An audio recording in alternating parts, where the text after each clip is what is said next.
Hello दोस्तों, कैसे हैं आप सब। उम्मीद है आप सब अच्छे होंगे। दोस्तों, आज हम चाइल्ड डेवलपमेंट एंड पेडागोजी में एक महत्वपूर्ण chapter influence of heredity and environment के बारे में जानेंगे, जिसे हम आनुवंशिकता एंड वातावरण का प्रभाव के नाम से जानते हैं।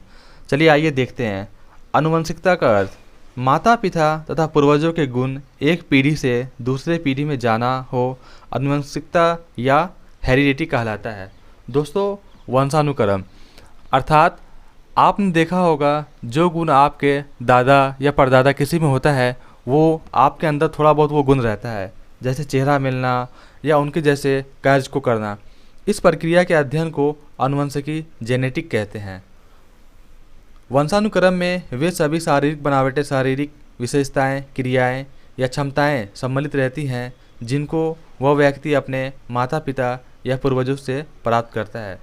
दोस्तों, इसका अर्थ है कि जो गुण आपके माता पिता में होता है या दादा दादी में, उसका कुछ भाग आप में शामिल हो जाता है, जैसे उनके चेहरे की बनावट, उनका रंग, उनकी लंबाई। ये सब आपको आनुवंशिकता से प्राप्त होता है।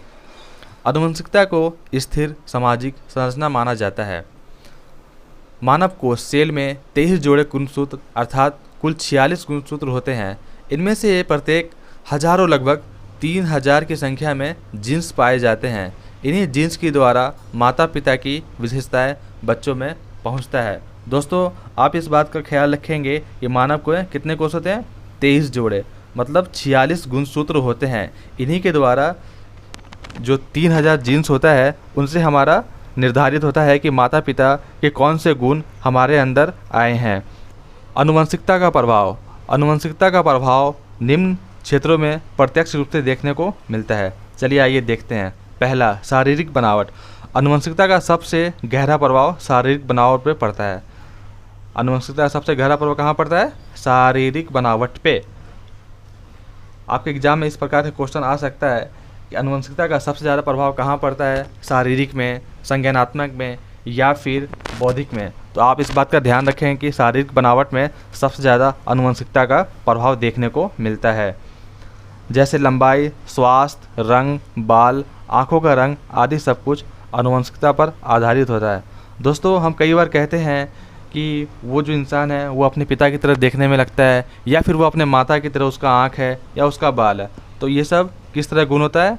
ये भी आनुवंशिकता का ही एक देन है। बुद्धि पर प्रभाव। तीव्र बुद्धि वाले माता पिता के संतान तीव्र बुद्धि के तथा कम बुद्धि वाले माता पिता के संतान कम बुद्धि के होते हैं। दोस्तों, आप इस बात का भी ख्याल रखेंगे, अगर माता पिता का दिमाग तेज होगा तो उसके बच्चे का भी बौद्धिक क्षमता ज़्यादा तेज होगा। अर्थात जिन माता पिता का बौद्धिक क्षमता कमज़ोर होगा उसके बच्चे के आनुवंशिक गुण भी कमज़ोर होंगे। व्यक्तित्व पर प्रभाव। किसी व्यक्तित्व का व्यक्तित्व कैसा होगा यह भी उसके आनुवंशिकी गुणों पर निर्भर करता है। यद्यपि इन सभी वातावरणीय प्रभाव भी अपनी भूमिका निभाते हैं। दोस्तों, कोई व्यक्ति का नेचर कैसा है, वो गुस्सैल मिजाज का है या फिर शांत है या फिर मिलनसार है, तो ये बात किससे निर्भर करती है? ये भी आपका आनुवंशिकी पे निर्भर करता है कि उसके माता पिता या फिर उनके पूर्वज किस प्रकार थे, उसी प्रकार वो बच्चा भी आगे चल करके उनके गुणों का व्यक्तित्व पर प्रभाव डालेगा। इसके अलावा सोचने समझने क्षमता, कार्य करने का तरीका, चलने का तरीका, बात करने का तरीका, व्यवहार आदि भी आनुवंशिकी गुणों के आधार पर निर्भर करते हैं। दोस्तों, हम कई बार देखते हैं किसी बच्चे को करते हैं कि वो अपने पिता के समान बोलता है, उसका व्यवहार अपने पिता के तरीक़ा से है और उसके समझने की क्षमता भी जो कि उसके माता पिता के तरह है। अर्थात ये सभी चीज़ भी आनुवंशिक गुणों के आधार पर ही किया जाता है। आइए देखते हैं दोस्तों हम वातावरण के बारे में। वातावरण का अर्थ हमारे चारों ओर जो कुछ भी, जैसे प्राणी, मनुष्य, परिवार, समाज, जल, वायु, वनस्पति, पेड़ पौधे, पहाड़, नदियाँ, सामाजिक स्थितियाँ एवं कुछ वातावरण के अंतर्गत आ जाते हैं। दोस्तों, हमारे चारों ओर जो परिवेश है उसे हम वातावरण के नाम से जानते हैं। वातावरण का प्रभाव। दोस्तों, बच्चों के विकास में वातावरण का प्रभाव भी काफ़ी ज़्यादा महत्वपूर्ण है। केवल आनुवंशिकी ही प्रभाव नहीं डालता है, वातावरण का प्रभाव भी काफ़ी ज़्यादा इम्पोर्टेंट है, जिसमें पहला है शारीरिक लक्षण। दोस्तों, गर्म क्षेत्र में रहने वाले लोग काले, आलसी, कम परिश्रमी होते हैं। दोस्तों, मान लीजिए अफ्रीका के लोग, आप सभी ने अफ्रीका के लोगों के बारे में देखा होगा, वे काले होते हैं, उनका रंग काफ़ी ज़्यादा डार्क होता है। परंतु जो लोग ठंडे क्षेत्र में रहते हैं उनका रंग गोरा होता है और वो काफ़ी ज़्यादा परिश्रमी होते हैं। तो इसका प्रभाव भी वातावरण के कारण ही होता है।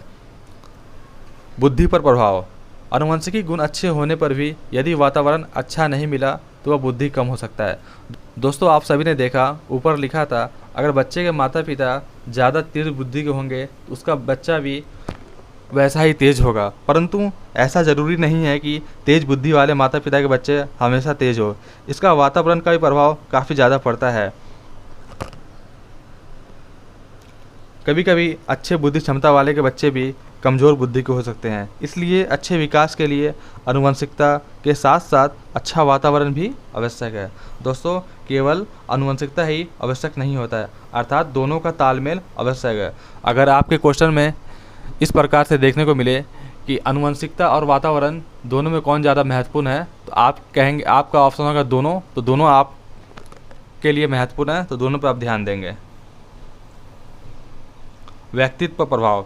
जिस प्रकार से आनुवंशिकता में व्यक्तित्व पर प्रभाव पड़ता है, उसी प्रकार से वातावरण का प्रभाव भी व्यक्तित्व पर देखने को मिलता है। शिक्षा पर प्रभाव, मानसिक विकास पर प्रभाव, स्वास्थ्य पर प्रभाव। दोस्तों, वातावरण से स्वास्थ्य पर काफ़ी ज़्यादा प्रभाव पड़ता है। अगर आपके आसपास गंदगी फैली होगी, धुआं प्रदूषण होगा, तो आपका स्वास्थ्य भी उसी प्रकार खराब रहेगा। परंतु अगर आपके पास हरियाली होगी, साफ़ सुथरा माहौल होगा, तो आपका सेहत काफ़ी ज़्यादा अच्छा रहेगा। तो ये सब भी वातावरण पर डिपेंड करता है। इसी प्रकार सभी तत्वों पर वातावरण का प्रभाव पड़ता है, बल्कि जिस वातावरण में रहता है उसका विकास भी उसी प्रकार से प्रभावित होता है। मतलब अगर कोई बच्चा इंडिया में पैदा हुआ और उसको आप बर्फीले इलाके में दे देंगे तो उस पर वहाँ का प्रभाव पड़ता है, अर्थात वहाँ का वातावरण, उसके परिवेश मिलता है जिससे वह बच्चा उस प्रकार से ग्रो करता है और चीज़ों को समझता है। तो आइए अब हम कुछ महत्वपूर्ण बिंदुओं के बारे में चर्चा करते हैं। बालक व्यक्ति का विकास आनुवंशिकता एवं वातावरण की अंतःक्रिया का परिणाम है। दोस्तों, आपको पहले मैंने बताया था कि ये केवल आनुवंशिकता पर निर्भर नहीं करते, इसमें वातावरण का भी काफ़ी महत्वपूर्ण रोल है। तो आप इस बात को इम्पोर्टेंट देंगे कि बच्चों के विकास में वातावरण और आनुवंशिकता दोनों का अंतःक्रिया का परिणाम है। आनुवंशिकता एवं वातावरण एक दूसरे के पूरक है। आनुवंशिकता वातावरण क्या है? एक दूसरे के पूरक है। आनुवंशिकता तथा वातावरण इस प्रकार सम्मिलित है कि इन्हें अलग करना असंभव है। दोस्तों, आप आनुवंशिकता और वातावरण को अलग नहीं कर सकते, दोनों एक दूसरे के पूरक हैं, अर्थात इन्हें अलग करना असंभव है।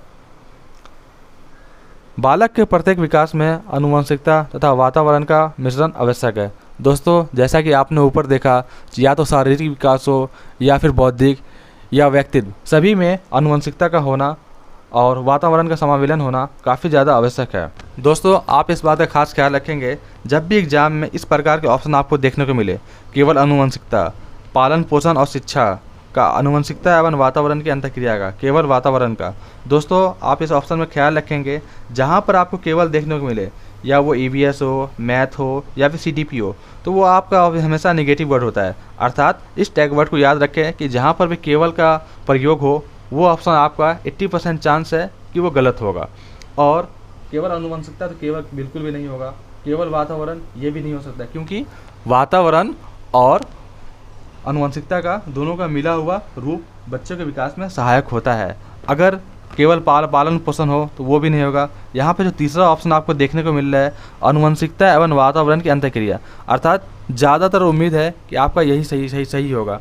अर्थात जहाँ पर भी आनुवंशिकता एवं वातावरण दोनों की अंतःक्रिया की बात हो तो वो ऑप्शन आपका सही होगा, क्योंकि बच्चे का विकास केवल ना आनुवंशिकता से होता है ना केवल वातावरण से होता है, दोनों के मिलने से ही बच्चों का विकास संभव हो पाता है। दोस्तों, आज के लिए बस इतना ही। उम्मीद है आपको यह सेशन आज का पसंद आया होगा। Thank you.